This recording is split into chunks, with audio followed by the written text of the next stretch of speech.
Hello guys, and welcome to another day with Zimaleta. In today's video I want to show you how I get started in my garage. So at the moment I have normal 16 by 24 size garage. As you can see, I got a motorcycle inside. In today's video we're going to be working on basically tidying everything up around the engine on a 3.0 liter diesel and then installing it into the Sprinter. So I got gloves in here, come up, I got a brand new bag of gloves, pull it out, and these things are very, very grippy. So I put on a fresh pair of gloves. I really don't like how this door works because of how much effort it takes to get started,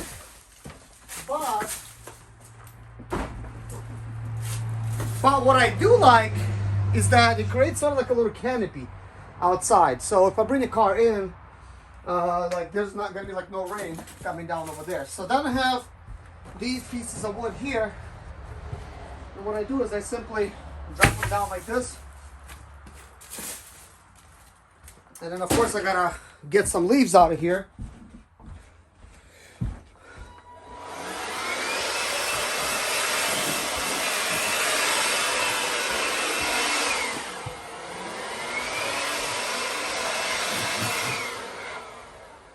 That will do it. Then I have another piece of wood.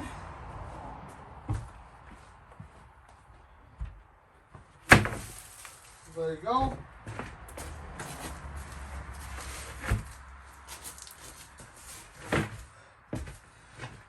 I know guys what you might think, where's your shop? Well, I put a down payment on my shop, which is nothing but just pretty much a carport, I guess.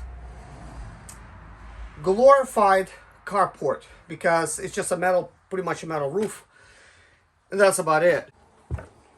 So anyways, to get started I gotta always set up.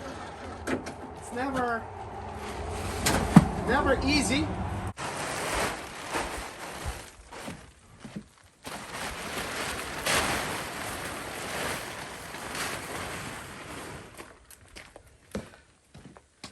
Guys, setting up is never easy because you just always have to keep setting up every time you want to actually work on something. Very inconvenient.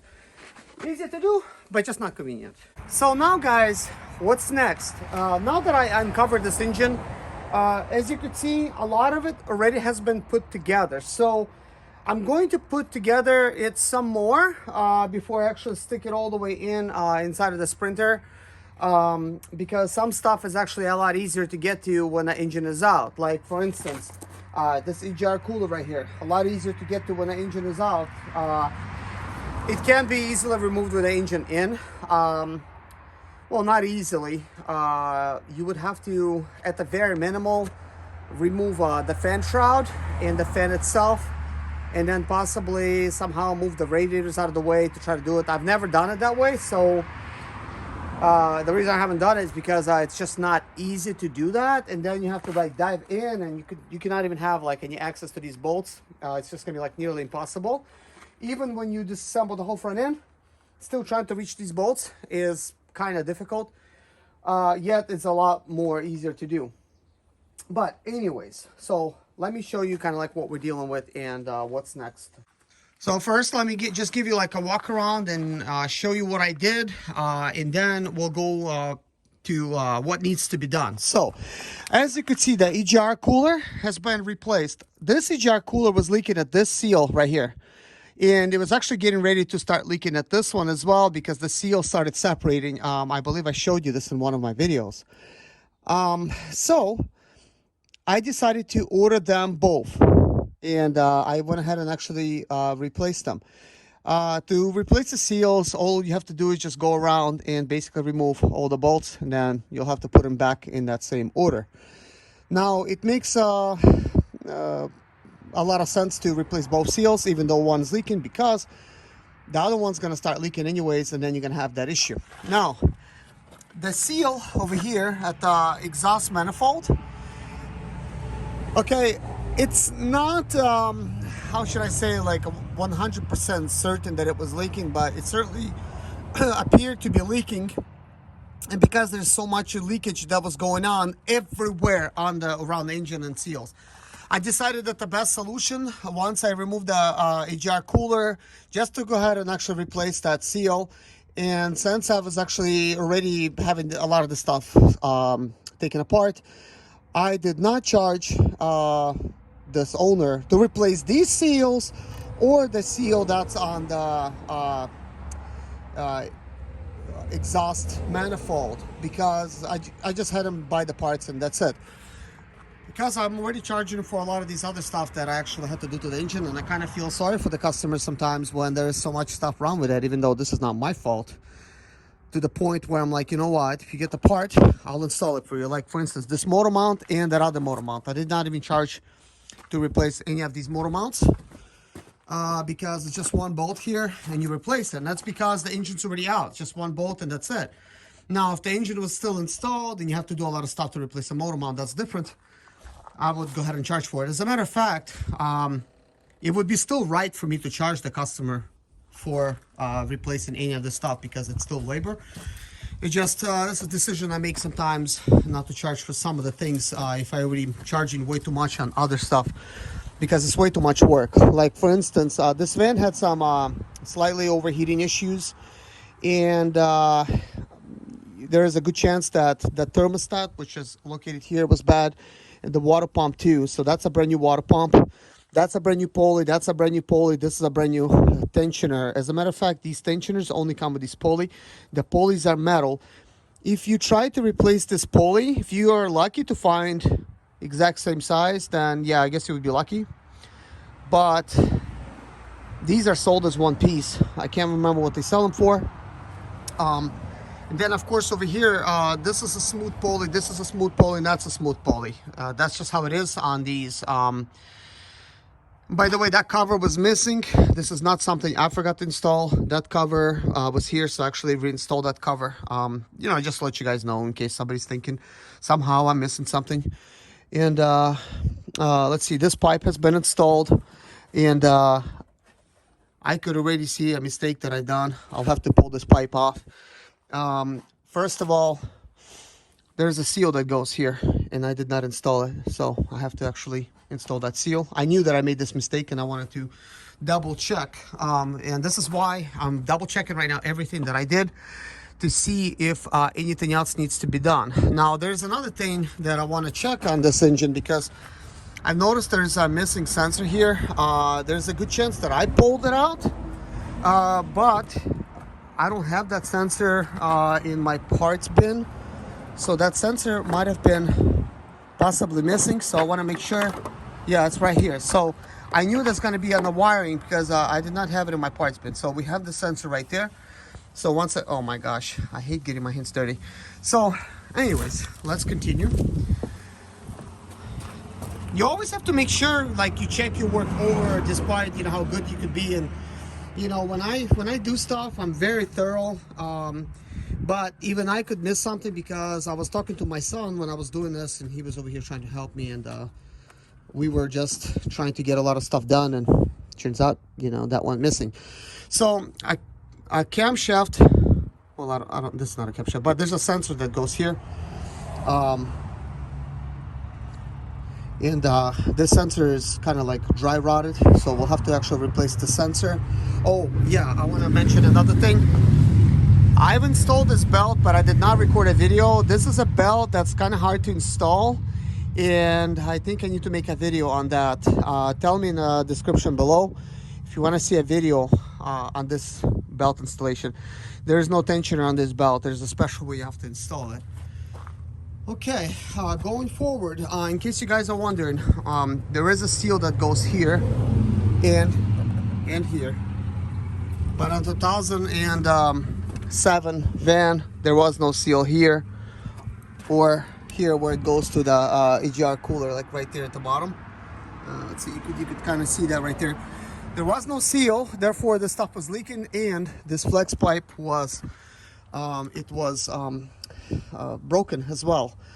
Also, this bolt was missing because whoever done this job last time broke this off. This was not me. And I know I have to still install the 2 bolts to the turbo that's in the back there. I did not forget to do those. There is a seal that goes here on the outside where the turbo is, where that connects. There's a couple ways of removing this engine. If you're going to be removing it, one of them is you could remove it completely with the PDF altogether as like one set. Also, you could leave that PDF kind of stuck over there. And I may have to disconnect it somehow. I'm looking at it and I'm thinking that, I don't know why, but okay, that's just probably what it is. It just seems like it's like way too close over here, and I might be giving me some issues when it goes time for me to install it. Now, the reason you might want to remove it with that piece of pipe is, there's various reasons, So, when it comes to installing the flex pipe, this flex pipe can be installed and the engine could still be installed. That pipe is not going to be in the way. It sort of just like fits snugly in between over here. I actually have this in one of my videos where I pulled it out, just in case anybody's wondering on that. Now, upon doing some of this work, I also discovered that this is busted right here. I need to tell this owner that this is busted because when I was actually removing a lot of this stuff, all of this stuff is just oily everywhere. So I believe that dipstick could be leaking as well. It's just there's a lot going on when it comes to this engine. So let's see. This turbo has been installed, and this intake manifold's been installed. The oil cooler has been installed, and I'm just basically reminding you guys and reminding myself like everything that was done. So what I gotta do is, this is gonna be the last part where I install this part because I don't want this to be in the way when I'm gonna be installing an engine. So I'm gonna like put a chain over here. This chain is not a good idea. Like, it would be a better idea if I had a bar. If I could hook up a bar over here, which I don't have yet, a bar from there to there, this would be great because the chain stretches way too much and it's kind of hard installing. So there was some brackets here, some metal brackets and some piping. I did remove those. This helps when you're trying to install it or remove it. You're not going to be, first of all, hitting any of that stuff. And then if you're trying to remove the turbo or any of these turbo exhaust manifold bolts or anything like that, you're going to be putting your head over there in that area. So you're not going to be hitting your head. Let's see. So some of the things that also had to come off as a reminder just to you guys, like for instance, this bottle had to come off. It's on that side.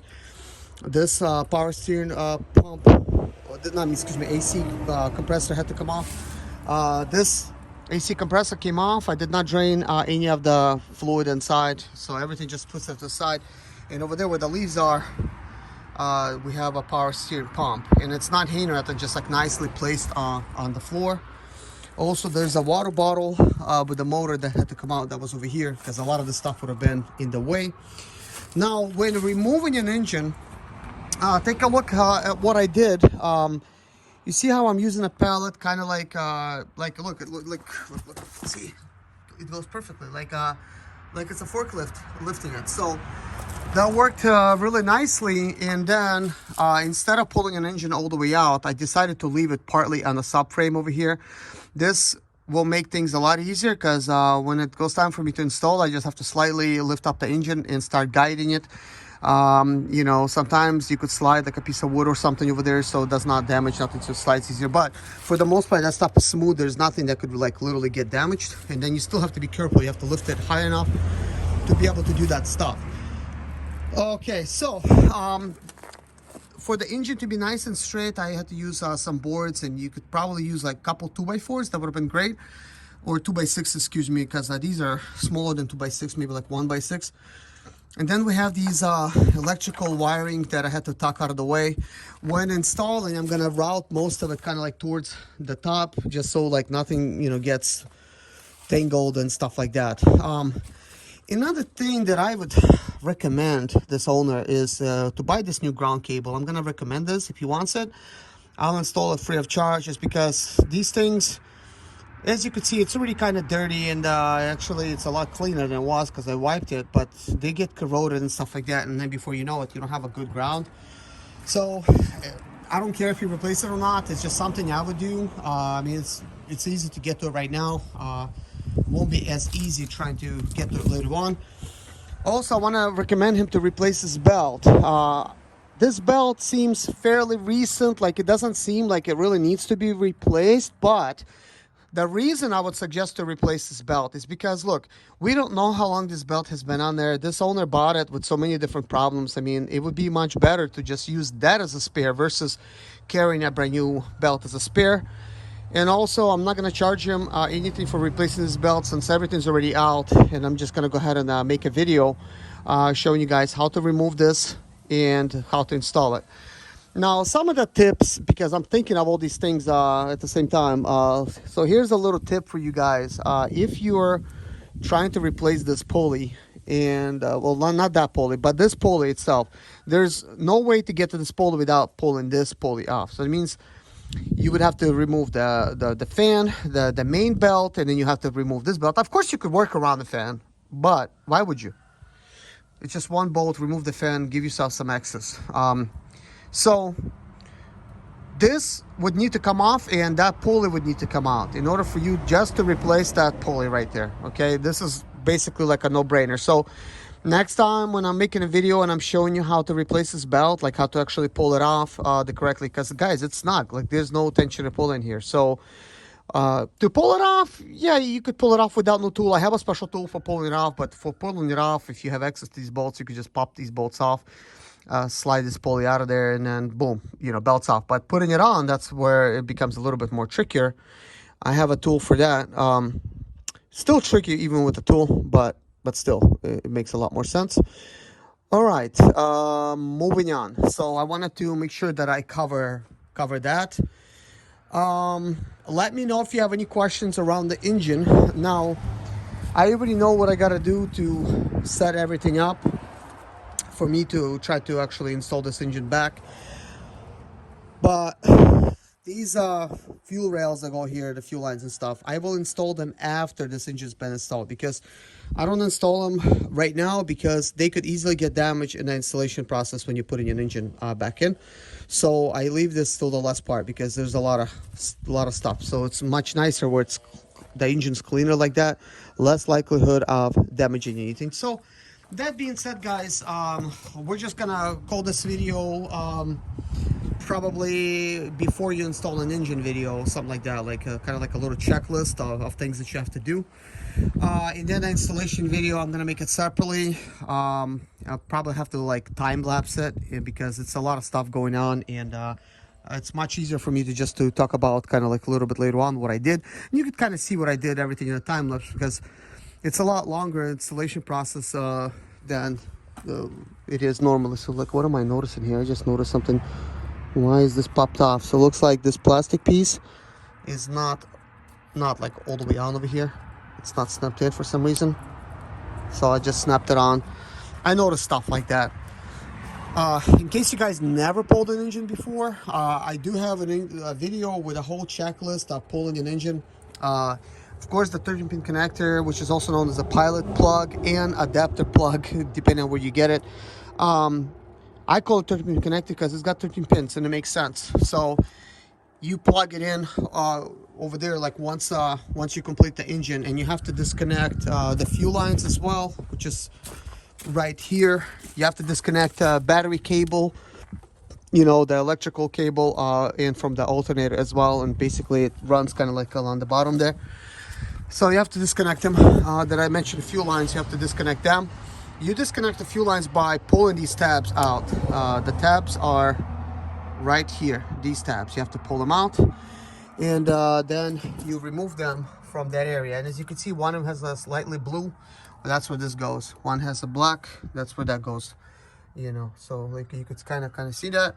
And that right there is a transmission shift cable, in case you guys are wondering. It sort of hangs right there in that area.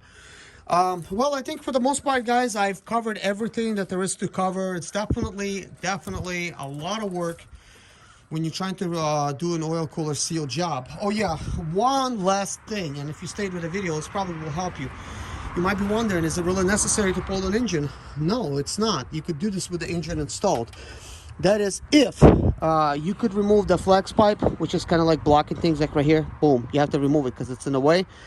You have to remove this bolt, this bolt, this bolt, that bolt, this bolt, this bolt, those two right there that's holding the turbo, and then you have to remove this bolt and this bolt in order to remove the turbo. Once you remove the turbo, everything else is okay, because then you have the intake manifolds right here and then the oil cooler right there, and boom.